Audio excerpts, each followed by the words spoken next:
Welcome to Humans of MetaGame, a podcast about the tales and adventures of players, patrons, and guilders of MetaGame. So grab a cup of tea or ale and join us by the fire. Welcome, Sero, to the Humans of MetaGame podcast. Thank you for having me on. I appreciate being here. Thank you for coming on. Glad to have you. And we haven't recorded a new episode of the Humans of MetaGame in a while, so it was really about time. Why is that? What was the last one you did actually? I don't remember. I think the last time that we had a really kick-ass player join, that's kind of what got me to record previous ones. Like, because you don't just interview any player, but the players who really do well in metagame. And we have the three other series: the meta view, the frontiers of coordination, and I stay more focused on the main series. Well, I'm flattered to be considered a key player. I've been doing this for like a year now, and it's been a wild ride. It's a very unique work environment. Awesome. Well, yeah, you definitely are. So, tell us a bit about yourself. What's your origin story?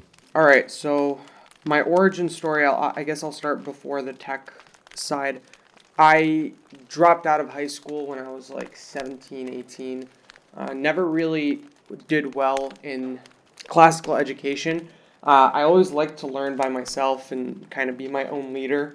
So I spent a few years kind of flailing around, trying different career paths. One of them that I did before tech in general was sales. I did pretty good in sales. I've sold a bunch of stuff like home appliances, clothes, online services, social media kind of growth. But I always felt like there was something a bit missing. I gravitated towards tech. I tried to learn coding maybe like 5-6 times before I was 18.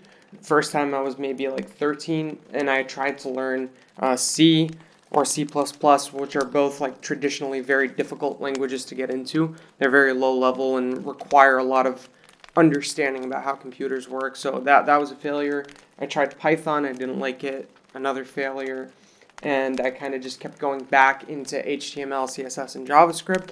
Eventually, COVID started, and I realized this is like probably my only opportunity for a long time to be able to just sit at home, do nothing, and do something with my time. So I picked up the Odin project, which is a free boot camp. It's online, it's open source, and it's a very hands-off like teaching style, which worked with me. So they just give you like a project to build and just very little details, and they tell you to go and do it yourself, like figure it out. Don't ask us for help. What that helped with is it just really fit the way I like to learn, which is, being my own leader. I did that for over a year, and then I did a few more courses on some more advanced stuff, and I started freelancing. About 3 years ago, I met a friend of mine in Philly at a meetup, and he had his own like Bitcoin group. We would just go have coffees. Eventually, he invited me to start working on his project, which was a decentralized exchange, and that's kind of how I got started in crypto. I'm not sure if I should tell the story of how I started in metagame yet. Sure. Yeah, the next question is how did you get here? So it just flows right into that. Yeah, I led myself there. With metagame, I think you guys started using dwork about a year ago, a little over a year ago, and I did really well on dwork. That was probably one of the things that I succeeded at the most. I'm the number one contributor there, and I found one of your bounties and I did it, and that was sort of my introduction. At the beginning, I really did not understand what you guys are trying to do. The idea of just building something without, I didn't see the purpose of just building things for other people to build on. More so, I'm used to this like product mindset, so just you build a product, you try to sell it, you market it, you create cash flows. So it was a very different way of working and a different experience, and I kept contributing because it it was stimulating, and there was a lot of challenges and difficulties that I didn't experience in other fields of this work that I do. But you also quickly realized like our issue with the lack of this product mindset. Like we just kept on building things and like without this focus on okay, now is the time to actually go out and sell this product. It's like to open source mindset and like sort of if you build it, they will come. So there's these two different paths you can take in programming in general. Is you go the open source mindset and you hope for things to snowball to the point where people are paying for your product because they rely on it as a central point for whatever their business is. You see this with like Linux and Red Hat. So this is a very good example because Linux is open source software and it's a free licensing. So you can just install it, you can edit it, you can do whatever you want with it, you can make products out of it. And a company called Red Hat decided to take the Linux distribution and make it for businesses. So just to tune it in a way that would work for huge businesses, which was very successful, and they grew a lot. And eventually they took the code that they built on and they changed it to a closed source code base. Now you need to pay to use it or to turn it into a business. And so that's the success path of open source, is that you build something that is so critical for the functioning of other businesses that they will have to keep paying you to keep it going. The other path is that you are going to create a product and you're going to lock that product up. You might leave the code open source, but you would have this product connected to multiple different things that people wouldn't have access to. So in Web3, this is traditionally like front ends. So a front end, right, it's open source. Most of these projects that exist and that are popular in our space have open source front ends, but their smart contracts have built-in methods that require you to pay them a percentage of whatever you're doing on their platform, and that's how they earn their funds. The issue that I think MetaGame, or the issue I noticed with MetaGame, is that they're going down the first path, but there is no one building on top of it. Like there's no one that needs MetaGame to function, and that makes it so that MetaGame cannot succeed financially as an open source solution. Maybe things can spawn out of the culture in the future, and those could be products or could be open source solutions that people will need. But there's a big problem there, and I feel like the open source people are not really as business minded, if that makes sense. Yeah, it makes complete sense. And yeah, like especially in the case of MetaGame, we were not building a single specific product, but more so this whole platform. And then in terms of the first path, the only way to really make money in such a way is that like we onboard so many people to the DAO space that later on they come back and say, you know what, MetaGame really helped me get started, and now I'm gonna subscribe and or like start donating to MetaGame. And that path also takes years.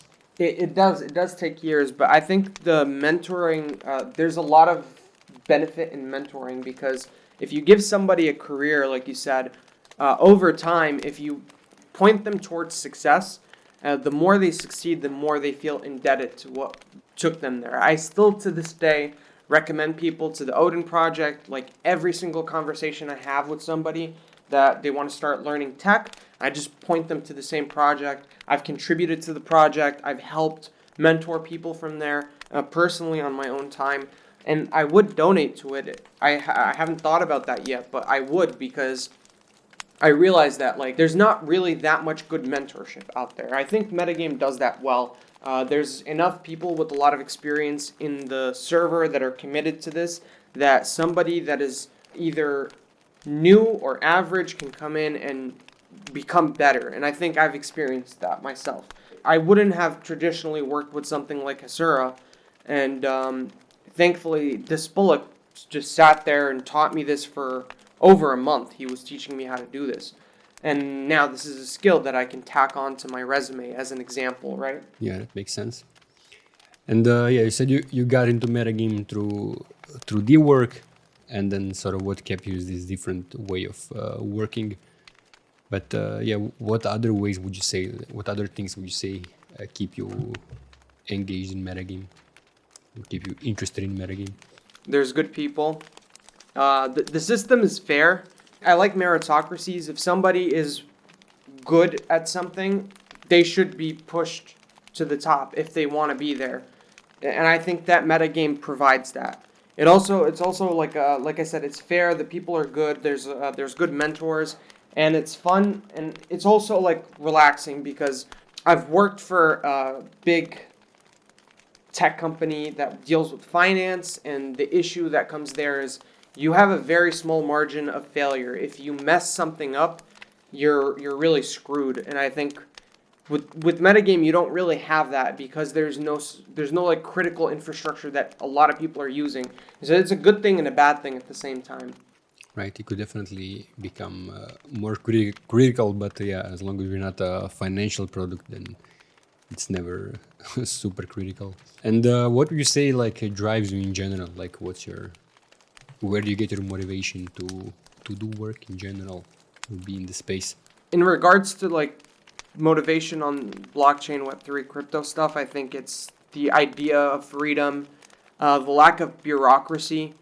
I travel the world a lot and I live in different countries every few years, and I've dealt with a lot of issues with my banks getting shut down and not being able to access my finances. Like if I open a bank in the United States and then I leave the US for 6 months, something happens to my card, I can't mail a card over here. The banking system in the US is absolutely trash. It is genuinely horrible in all ways.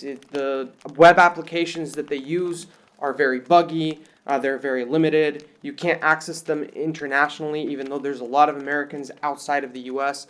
In Europe, there's a lot of bureaucracy. If you're American and you have another nationality, you're still locked out of like maybe half of the services because the US has a lot of regulations around double taxing. So a lot of companies don't really want to deal with that. So blockchain just kind of takes all of these issues away and it provides like good tooling.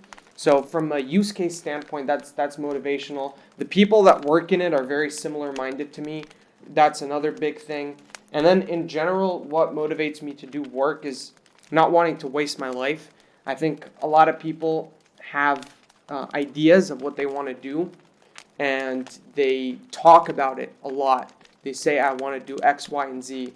I want to open a business or I want to go to this country. And there's some sort of block that keeps them from doing that. And everybody experiences it. I experience it too. What I don't want is to have that block take away opportunity from my life. So I make sure that if I want to do something, I try at least. And I think it's a habit that you have to build. When I started to learn how to code, I would take a big piece of paper and duct tape it on my desk, and I would put like a symbol for every hour I did a thing I wanted to do, and I would basically reward myself. At that point I was smoking weed, so if I was able to get like 4 hours of coding, I would just get faded for the rest of the day. And I did stuff like that. Like I gave myself the carrot and the stick, and the carrot is like, you do this thing well that you want to try, you get a reward, and the stick is, if you don't do this, I'm going to be very critical towards myself. And I think that kind of keeps me going still to this day. It makes sense.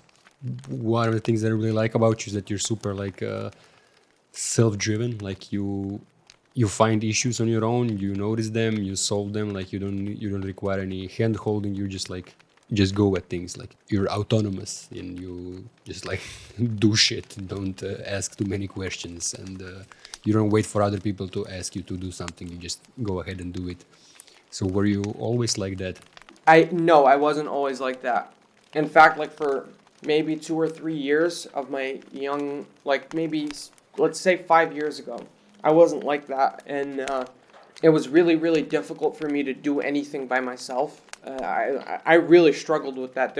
I had a huge lack of motivation. I think I was kind of lost because I didn't know what I was supposed to do. I didn't finish my education. Sales is fine, but you're always like working for someone else. So someone is always telling you what to do. When you work at a sales company, like they literally have these text files that you have to read from, and you can't deviate out of that. And I think one thing that's helped me not have that mentality is the fact that I didn't finish my education, because when you go to school or you work for a lot of traditional companies, you have to sort of be like that. You need the handhold. You need to act like you need the handholding. You need people to tell you what to do. Going and doing stuff on your own is not really prioritized, and I think that is very damaging for people. So there was an advantage that I had there at the start. How did I learn to become autonomous? I think just realizing like the more autonomy I have as a freelancer, the more money I make, and the more I'm rewarded with reputation and friends, because people value that. I value that. I tried to start a project called Hunter's Workshop, and it's still alive and it still works, and it was pretty successful. But the issue I had is that I couldn't find many people who had the same autonomous trait, which is what I was looking for, is people that I could just give work to and have them just figure it out. Like, I don't want to sit and tell you how to do things. I don't know what it is. Some people are like that and some people are not. And I don't know if it's something that you can learn over time. I did, but I don't know if it's easy to replicate that. I hope that answers your question. It was a bit long-winded. Yeah, that's what I was gonna ask. Like, as you said, it's hard to find people like that. It's a very small percentage of people who I would say who are like that, and I had the same experience with MetaGame over the past 4 years. Like, I don't want to throw a number, but it's like feels like it's 1 in 100 people who are actually like be like autonomous like that. And I'm just trying to figure out like what is it that makes people like that, and is it something like, is it a skill that people can learn, or is it like a personal trait? And honestly, I'm not even sure about myself, like was I always like this, or if I picked it up over the past few years. I think it's always like nature and nurture. So there's a part of it that is in your nature. At least the desire for autonomy is in a lot of people's nature. The application of autonomy is a nurture thing. What I would credit a lot of my success to is having somebody who mentored me, which is my friend who got me into this space. Having this person kind of be very direct and harsh, and also rewarding me as well. He was a teacher at a university, he was a professor at a university, and he had a lot of experience teaching and a lot of experience on the tech side, and also like he was a developer and a teacher and a meetup organizer, and he does a lot of stuff, which sort of helped me have a role model for how I want to act. And because of his support, I was able to over time become more and more autonomous, to the point where I don't really need anyone's help with a lot of things anymore, but it requires a huge investment that somebody needs to make at their own expense. So if you want to turn somebody who isn't that autonomous yet into somebody who is, you need to see potential in them, you need to be able to sacrifice, and you need to do it long term. But the outcome is you have an asset. Maybe speaking about people like that isn't very appealing, but it's true, because if you guide somebody to a certain point, they will be very indebted to you and grateful to you.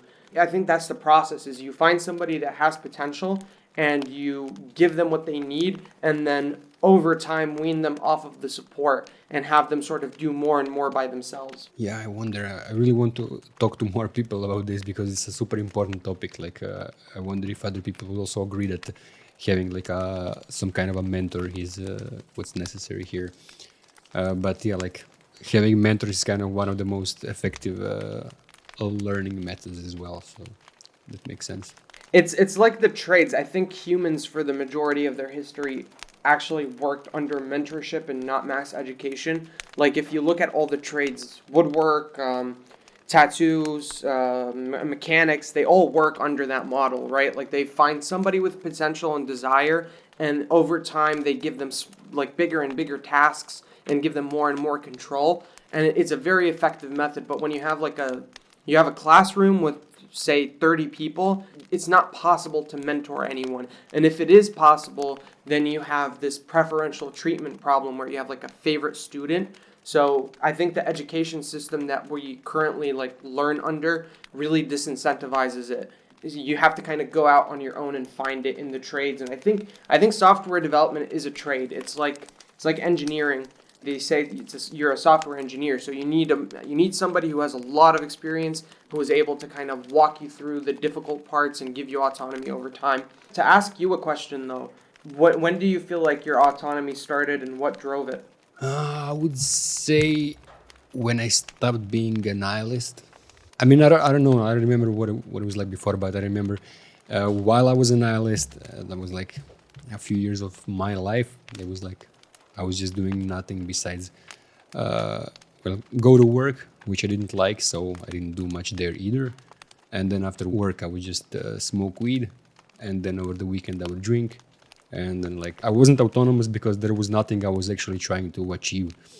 So it was only after I got through this period, which is, I would say, probably mushrooms are what kicked me most out of it. I was gonna actually say, I didn't want to mention it at the beginning because I didn't know if you're open to talking about this stuff, but I think LSD was a huge factor in my growth because I've taken a lot of different drugs, but the first time I took a drug that actually made me better was LSD, and from that day I had like this rejuvenated will to do things, right?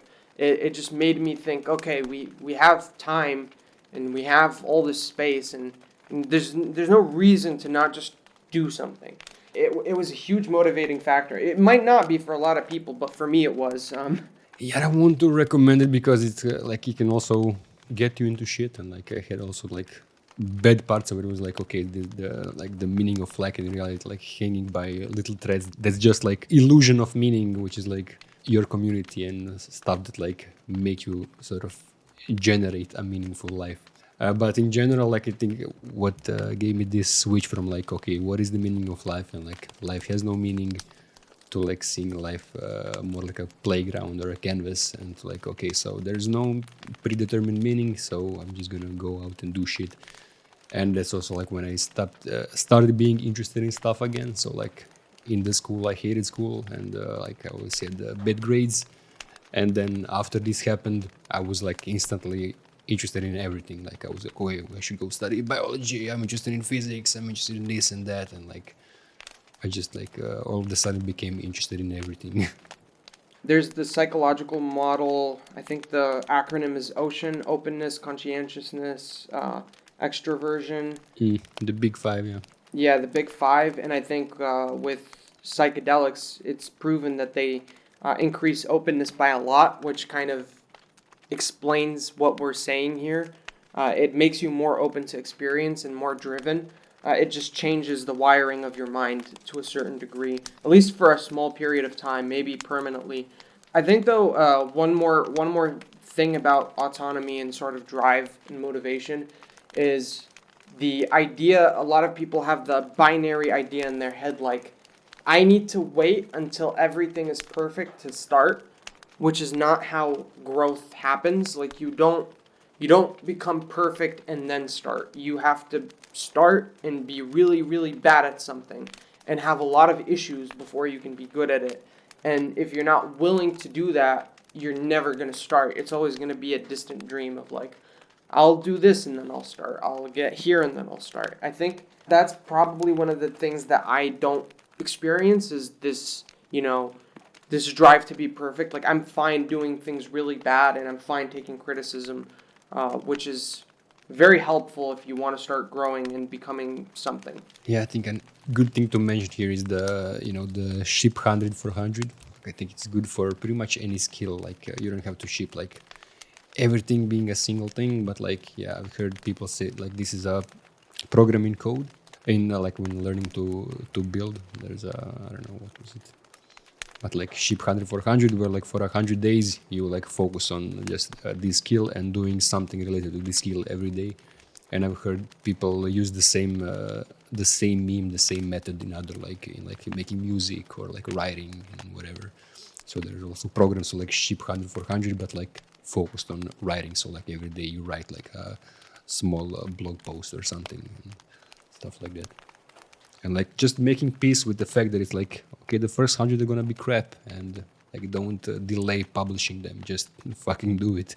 The mastership after 5 years it's true. Like it takes 5 years to master anything. even like, and then there's degrees of mastership. Like you could be, you know, a decent master or like an excellent world class. So if you really want to do something, I think it's important to put 100 days in to just see that, is this possible? Do I really have the drive for this, or is it just something I think is cool? Because there's also that difference, right? Like you might look at something and think, this is beautiful, I really want to do this, but realize you're more of an observer than a, participator, and that's fine. It's fine to be an observer. It's fine to appreciate the arts and whatever it is that you like, but you have to go through that period of, is this what I really want to do? And that takes 100 days. So in programming, it's just like 100 days of code, and it's a hashtag on Twitter. It works for everything. I agree. It works for the gym. It works for meditation. It works for everything. All right. And do you have any specific goals also that drive you? Like anything that's like at the back of your head that like pushes you forward? Something specific you want to achieve over the next few years or in your lifetime? Yeah, I have like the short-term goals, the long-term goals, the personal, the work. I have like a notebook, and I keep all of this stuff in place that, let's try to inch towards that. I think my main goal is to just be good at what I do and help others try to do the same, which is like I want to mentor people. I like the idea of it. I like the practice of it. It's just hard to find people. A lot of people have potential. It's just hard to find someone that has potential and is also compatible with your way of thinking and doing things. So that's one thing I want to accomplish, is try to mentor somebody, at least one person, and have them eventually become a mentor. So pass it on. I want to raise a good kid. I have a kid now, and I want my kid to be successful. I want to move to a place like Alaska maybe, and try to learn how to live off the land. That's probably like 10, 20 years from now. And from the technical side, I want to build a communication tool that helps people, that is uncensorable and easy to use. It doesn't have to be fancy. It just has to be something that you can use in any situation. Even if you're like under rubble in a war zone, you should be able to take out a device and send a text message. That would be like a technical dream of mine. How you would accomplish that? It's a very difficult problem. Because of the fact that you have to rely on, other people. There's a lot of dependencies for something like that to work. And then on the metagame side is I want to turn metagame into a self-sustaining product and project in general. Like I said, I like the culture there, and I think that it needs to be something that can keep surviving long term. It would leave a big hole behind if metagame were to go down, because a lot of experience I've had, and I've not seen anything like it. I think it's a great project. It just needs the right, push. All right, many different threads to pull on from here. But I want to mention the project that you mentioned the other day, like about sending messages, like connecting to internet by intercepting the radio waves. That's a pretty cool project. It is a very cool project.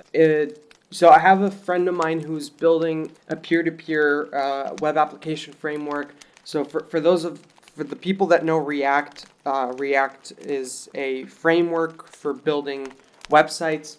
So my friend is building a framework for building peer-to-peer applications. It basically comprises of a node. This node is like software that you run on your machine. It has your identity on it. You just give it like environment variables, you give it names, and you connect it to other nodes in the network. And the real ingenuity that is behind what he's building is the fact that two nodes can find each other anywhere through any like protocol. It could be HTTP, it could be UDP, it could be Bluetooth. So as long as there is a way to physically route a connection from one node to another, no matter where they are in the world, it's possible. And then there's another innovation happening outside of his project, but these two can be merged together, is these devices that basically hijack radio waves or internet in anywhere in 10 kilometers. As long as there is a connection within 10 kilometers of where you're standing, it could hijack that and then you could run the node on that physical device that hijacks the connection and send messages through that to whatever node you're connected to. The difficulty, I mean, the limitation is that you can only really send very, very small amounts of text through this because of the way it works, but it's still something. Like if you're, like I said, if you're dying on a battlefield, you can say ILY to your kid, example. Or if you are in a situation where, you know, you're in a hostage situation, you can click 3 buttons and you can call a police station. These are small examples of applications for emergency messaging technology that doesn't rely on ISPs to that degree, like internet service providers. And you can also connect it to Neuralink, which hopefully that'll keep growing. It's a very good service. So I am not that involved in it. It's my friend who's like leading this and doing this, but I am very, like, I know what his stuff does. I have it on my machine, and I'm in constant conversation with him. And I hope that in the future, when this thing matures a little bit more, it could be possible to start doing that, which I think could be in another year or two. That's super cool. All right, and then the semi-final question, which is like, what do you hope to gain from MetaGame? Like, how are you benefiting from MetaGame, and how do you hope to benefit in the future? How am I'm benefiting with people around me that can help me grow. I'm benefiting from friends, which I think a lot of people in MetaGame I can consider friends because we know about each other. We started doing things together. We worked on things with each other. I'm also benefiting financially because I am working on it pretty much full time for the foreseeable future, at least. And I am also gaining reputation, and I think that despite the fact that MetaGame is always like iffy in terms of how successful it is financially, there's still a lot of reputation to be had in it. Like, people know it. Big DAOs, big groups know MetaGame. They know, you know, the whole meta ecosystem. It's not just like MetaGame. There's other projects in the same ecosystem. So these are the things that I personally benefit from. And I also benefit from a group of people that I agree with on a lot of things. I hope that somebody can come into MetaGame with the right mindset that I'm looking for so that I can mentor them, but I'm not that great at anything yet. Although if it's somebody who's a beginner, I could probably help them get to a certain point. That's what I would hope to achieve in the future, besides, you know, helping this become a sustainable product. Awesome. And yeah, you pretty much already answered this as one of your goals. But the last question is, what's your hope for MetaGame, if you have anything else to add besides the financial sustainability, which you already mentioned? My hope for MetaGame is that it becomes an education platform that can guide people. I think it would be good to semi-automate the mentorship system. And this is something I've not really thought about in depth at all, but it just comes to mind through this conversation. There are very competent developers in MetaGame. They might not be as active, but they are there and they're open to helping people. And there are these like pipelines that have been built with quests and playbooks that could semi-guide people towards a career. It's not good enough yet, to be honest, because it doesn't, like, there's no coherency. Somebody can start on the playbooks page and sort of click things and do things and start the journey and then get lost because the system is not as well developed. But I think that MetaGame is a prime leader in terms of having all of the pieces to create an educational pipeline that takes somebody from very limited skills to somebody who is working in the ecosystem. I would hope, and I think also MetaGame has the potential to become a place where you can mentor these people that are coming in and then hook them up with jobs. It doesn't have to be at MetaGame itself. I don't think that people should be coming and working at MetaGame as much as they should be guided towards a job somewhere else based on their, you know, skill set, their experience level. We could be a matchmaking service for people and opportunities. These are like 3 things that I think, you know, the matchmaking system, the educational system, and the financial stability. Yeah, I agree. And yeah, I love the mentoring ideas. Like, I'm very much focused on the academy, but I think that's like a great outcome of that. Like, we can use the academy to sort of filter the people who are really interested and people who are really driven to do things, And then once you complete some of the playbooks, then you kind of qualify yourself for the mentorship program or something like that. Yeah, there isn't really any paths for mentorship that are available. Like, I don't know of any DAO that does this. There's one for building specific, like it's called Ethernaut. They do mentorship for getting people to transition from being Web2 developers to Web3 developers. But that's for building specifically. It's very specific. It also requires people to have a certain experience level. There's this like Node Guardians, which also sort of does this as well. Node Guardians does this, but it's also very, very specific. I think that metagame could be more general because we have all the different guilds that people could be. You know the idea, the Harry Potter idea of the sorting hat is you sit them down, you give them a hat, and then you figure out what path they should be going down. The problem is that I think it's just how do you incentivize people? And like the technical side, you could have a really good product, but still not have a way to incentivize people to do it. Because there's nothing we could promise them. We could promise them to get better at things, but we can't promise them that, hey, if you spend like 500 hours doing this stuff, you will have a job ready for you if you can pass X or Y. I think that is what we're missing. Yeah, I agree. Like clear path to like, okay, this is, well, it's still not a guarantee, but like these opportunities are here, and if you get good enough, you will almost certainly find a proper paid role. Yeah, that would kind of make metagame in general successful. It would also give people a reason to buy into it. Like find like if they, if we're talking about how do we become sustainable as an open source project without really a product, is if we could give people a path. I think there was this application, like it's just a regular Web2 application. So you download it, you want to learn a language, let's say French. You download this app, and then when you start your journey, you deposit $100, let's say. So if you fail, let's start with if you fail. If you fail and you just abandon it, you lose the 100 and it just stays in a pot. And if you complete it, all of the remaining people, which is probably like maybe 10-20% of everybody that downloaded this and started, they split the pot. So the people that succeed are splitting the pot of all of the amount that was deposited for the learning journey. And these are some examples of like incentive structures that could be employed to both support metagame in being consistent and sustainable, and also give people a reason to try to learn.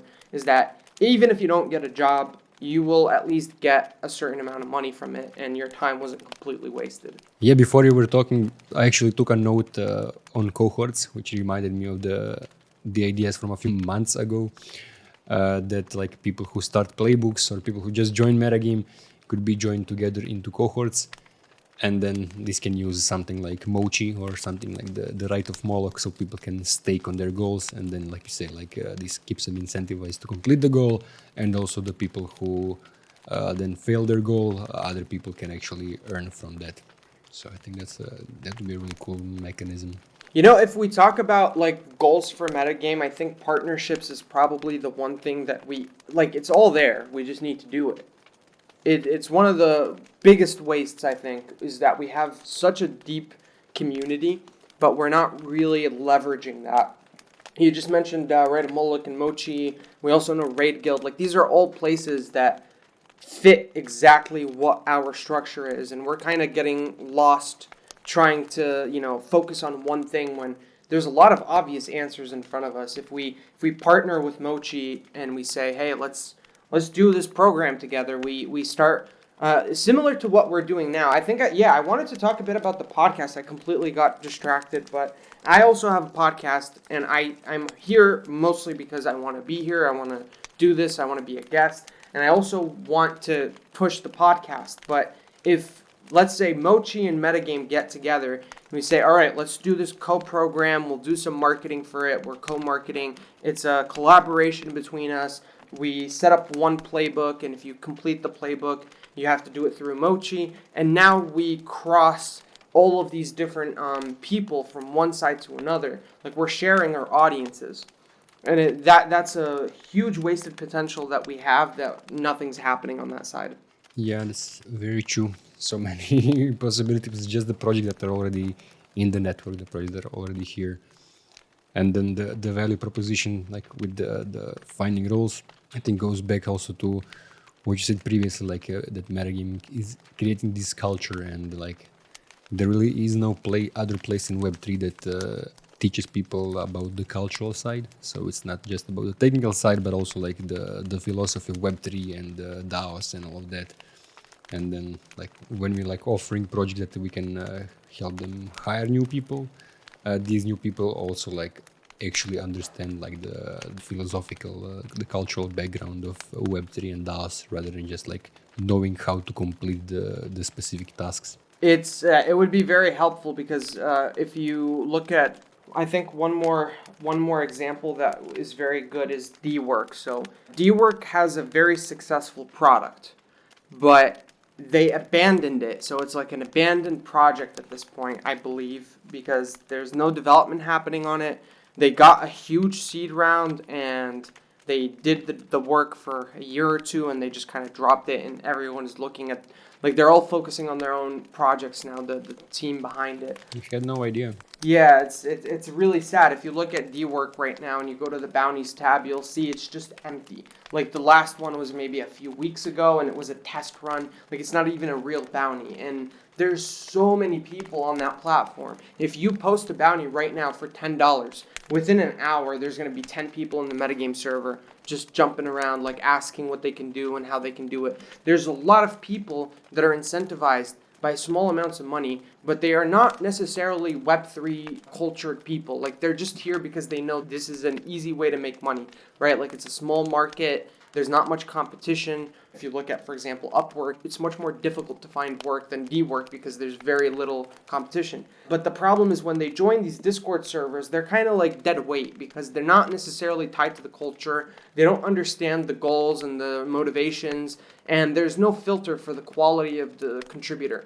They did everything right on the product side, but they're completely gone on the cultural side. It's a great case study of what they have that we don't have and what we have that they don't have.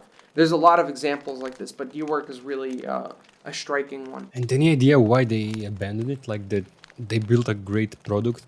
Well, they got paid for it and they lost interest. Oh, I think they didn't manage to raise more money, or just like spend the money. No, they raised, I think it was a $5 million seed round for less than 2 years of work. I don't want to say this out of turn. If anybody from D-Work happens to listen to this and I'm wrong, I'm sorry. But I think that the D-Work website was actually forked from another open source project. And the only real custom stuff that they did is the interactions with the Web3 wallets. But the platform itself is a fork.